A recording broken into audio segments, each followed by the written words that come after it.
Ladies and gentlemen, welcome to the show. Day 2 is in the books. I am Rory McKernan, joined at the desk by Miranda Oldroyd and Justin Judkins.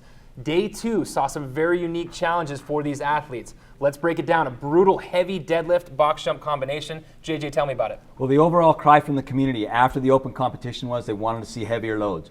Guess what? 21:15.9 of 315-pound deadlift for the men, 205 for the women. Plenty heavy for me. And that's just the start of it, dude. We saw a 30-inch box jump, 24 for the ladies. That's the highest we've seen in CrossFit competition. Yeah, now you guys are talking about heavy deadlifts and box jumps, and it's higher than we normally use, but I'm thinking a workout that starts with 100 pull-ups and finishes with 100 overhead squats. To me, that's going to wreck some people. Things go downhill real fast. Yeah. And nobody likes both of those, right? If you're like the guy who's like, yes, heavy deadlifts, you're definitely not the guy who's like, yes, pull-ups.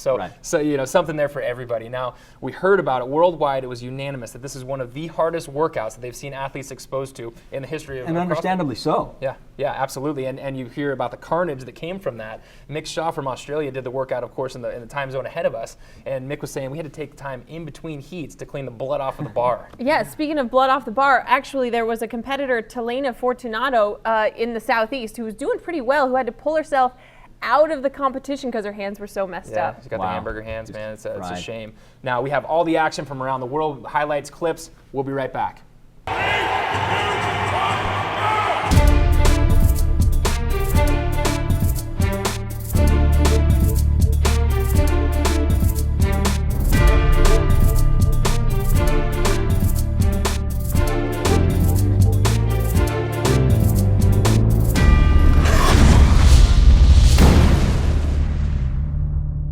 Heading now straight to the action. Ladies first. Ladies up against two very difficult challenges today, the deadlift box jump workout as well as the hundreds. Let's see what's going on down under in Australia. First, Amy Dracup coming out of the open in first place, still holding on to that tightly, won both workouts on day 2. On your screen, 40-year-old Amanda Allen holding on to third place, coming out of a 24th place finish in the open.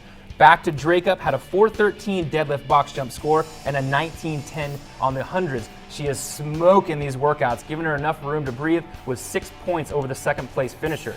Amy Dracup there in first place. You see Harrell in second, Amanda Allen bringing in third. And headed down to Jacksonville, exciting day down there as well. We've got starting with that 205-pound deadlift. Here we've got former Games athlete Shayna Alverson finishing with the fastest time of the day, 3:50. Then heading into the hundreds, here you'll see Cheryl Nasso, your third place finisher after day 2, finishing the 100 overhead squats. Down in the Southeast, you've got Pulaski in first, Shayna Alverson in second, and Cheryl Nasso in third. In the North Central region, the women's competition for day 2, workout number 3, the deadlift box jump workout. Elizabeth Akinwale, currently in third place overall, had the fastest time for the women in that workout, 3 minutes and 27 seconds. Megan John, who is just under 5 feet tall, had the fastest time for the women on workout number 4. She did that workout in 18 minutes and 3 seconds. However, the battle for first place is very fierce at this point between Tovar and Akinwale. Currently, they are only separated by 1 point going into day 3. Your overall leaders: in first place is Tovar, second place is Akinwale, third place is Cordner. Yeah, and you cannot forget, JJ, that last year, the 2010 CrossFit Games, Stacy Tovar comes in, gets one of the top times on this Amanda workout. She won't be fresh going into tomorrow, but it's going to be a factor. She's going to do well. Going now to Vancouver, let's see what they got up north. There you go on your screen, Lauren Pryor coming into 6th place. She had a disappointing first day. There's a battle for first place between Angie Pye and Alicia Connors. Alicia Connors, of course, 20 years old, last year's regional winner. These two trained together at CrossFit Tyrannus. They're friends, training partners, and just battling it out up there in Vancouver. Your overall leaders in Canada West, Pye, followed by Connors in 2nd place, Heather Gillespie bringing it in 3rd. That was not so bad. This takes every bit of energy out of you. And it's a mental fight to really push those last 200 meters. I'm competing with people who last year I aspired to be with. And I'm like in tears right now because I'm so excited. 2.5 minutes remaining. 2.5 minutes remaining. There's so many phenomenal athletes out there.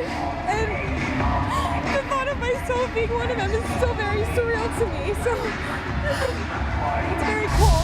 Action continues with the teams. Remember, the teams are doing slight variations of the individual competitions. So, competition is heating up. Let's go down under. Both teams in the top 2 spots, no strangers to CrossFit competition.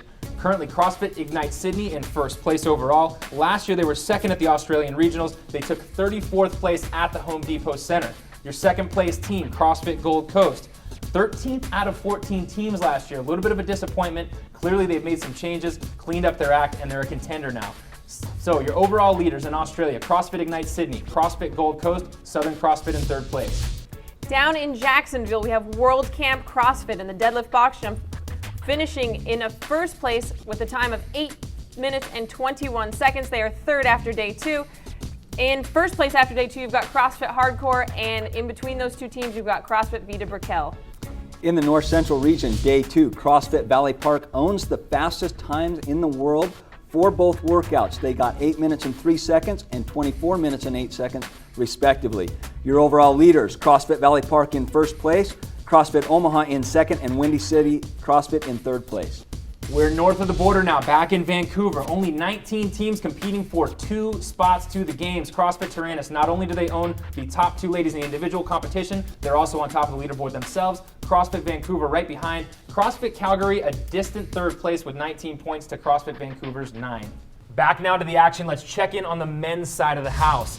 Of course, worldwide, people turning in blazing fast times, people putting it on the line for a chance to the games. Back to Sydney, Australia.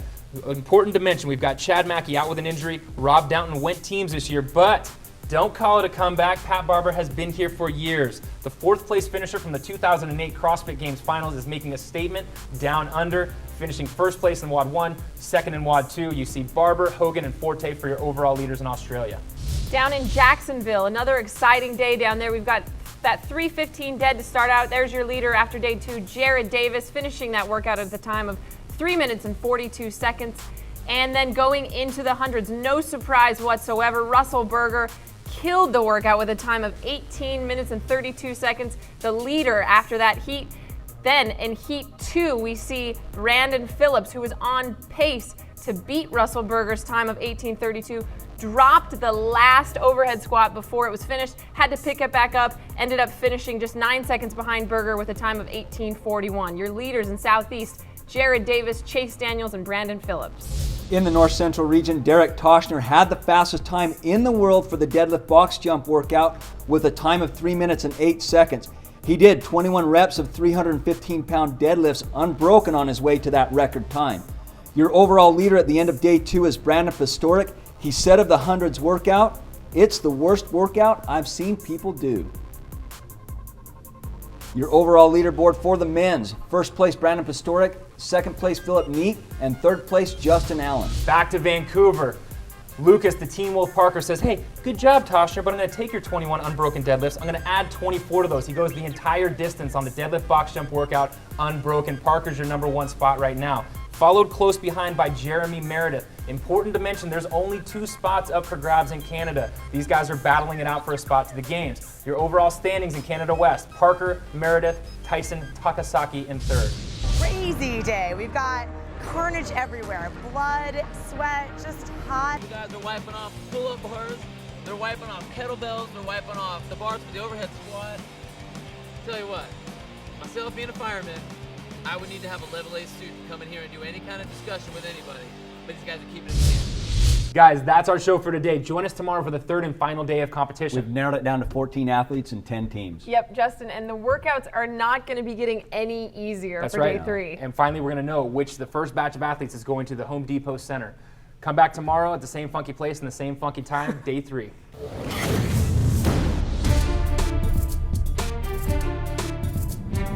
M-O-U-S-E, Mickey Mouse, Donald Duck, Mickey Mouse. That's where we've seen Rory.